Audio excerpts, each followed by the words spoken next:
A missão principal do Supremo Tribunal Federal é a guarda da Constituição, fundamento inabalável do Estado democrático de direito.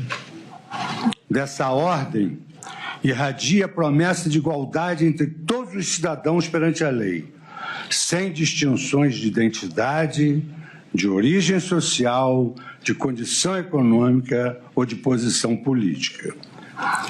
Cumpre-nos, enquanto magistrados, zelar pela verticalidade das normas constitucionais e legais no âmbito da vida social, de modo que cada cidadão brasileiro reconheça na Constituição a necessária autoridade que a torna não apenas um texto, mas uma norma viva, respeitada e eficaz.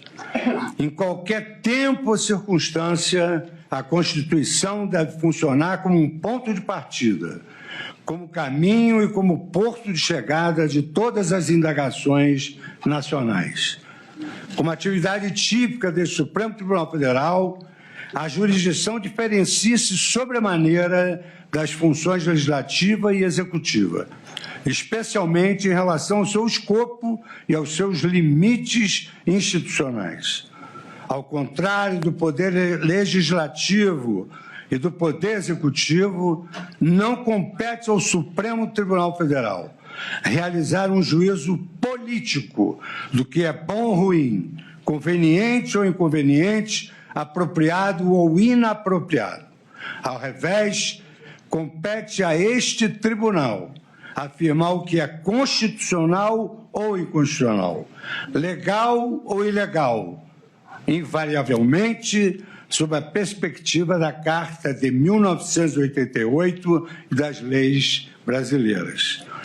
Trata-se de missão que exige objetividade, rigor técnico e minimalismo interpretativo, a fim de não se confundir o papel do julgador com o do agente político. O Supremo Tribunal Federal retomou nesta quarta-feira o julgamento da chamada trama golpista que teria atuado para manter Jair Bolsonaro no poder mesmo após a derrota nas eleições de 2022.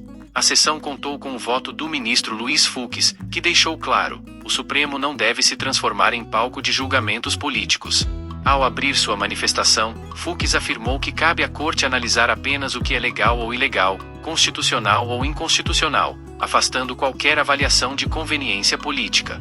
Segundo ele, essa missão exige objetividade, rigor técnico e minimalismo interpretativo, para que não se confunda o papel do julgador com o do agente político. A aplicação da tese mais recente para manter esta ação no Supremo, muito depois da prática de crimes, gera questionamentos não só sobre casuísmos, mas, mais do que isso, ofende o princípio do juiz natural e da segurança jurídica. E aqui, senhor presidente, eu faço uma digressão sobre segurança jurídica, cito acórdons, repiso que, sob esse ângulo, devemos relembrar que esta Corte anulou um processo com mais de uma centena de recursos por simples incompetência relativa de foro, e nós estamos diante de uma incompetência absoluta, que é impassível de ser desprezada como vício intrínseco ao processo. De sorte, presidente, que, mantendo a minha coerência que manifestei no recebimento da denúncia, ciente de que, naquela oportunidade, tratava-se de recebimento da denúncia, em que vigorava o princípio in dubio pro societate, deixei para o julgamento a análise mais vertical dessas questões. Assim sendo, senhor relator, saltando todas as digressões que aqui fiz sobre o campo doutrinário e jurisprudencial, com as vênias de sua excelência, o dedicado relator, e dos que o acompanharam, meu voto é no sentido de reafirmar a jurisprudência desta Corte, adotada na questão de ordem na ação penal 937. Concluo, assim, pela incompetência absoluta do Supremo Tribunal Federal para o julgamento deste processo, na medida em que os denunciados já haviam perdido os seus cargos.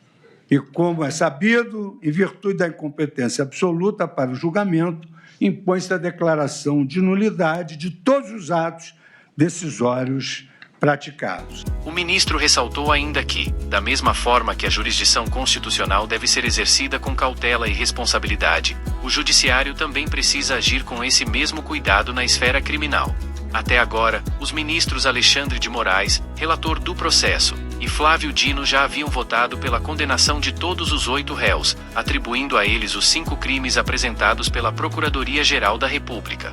Mas Fux sinalizou divergências importantes. Entre os pontos centrais, ele defendeu que a competência para julgar o caso não deveria ser do Supremo, mas sim da primeira instância da Justiça Federal. O ministro adiantou que seu voto será longo e irá abordar tanto questões preliminares quanto o mérito do processo. Todos os réus, incluindo Bolsonaro, respondem por crimes como organização criminosa armada, tentativa de abolição violenta do Estado Democrático de Direito, golpe de Estado, dano qualificado pela violência e grave ameaça, além da deterioração de patrimônio tombado. A exceção é o deputado federal Alexandre Ramagem, ex-diretor da ABIN. Ele foi beneficiado com a suspensão de parte das acusações, como prevê a Constituição, e responde apenas a 3 dos 5 crimes, ficando de fora das imputações relacionadas aos ataques de 8 de janeiro contra o patrimônio da União.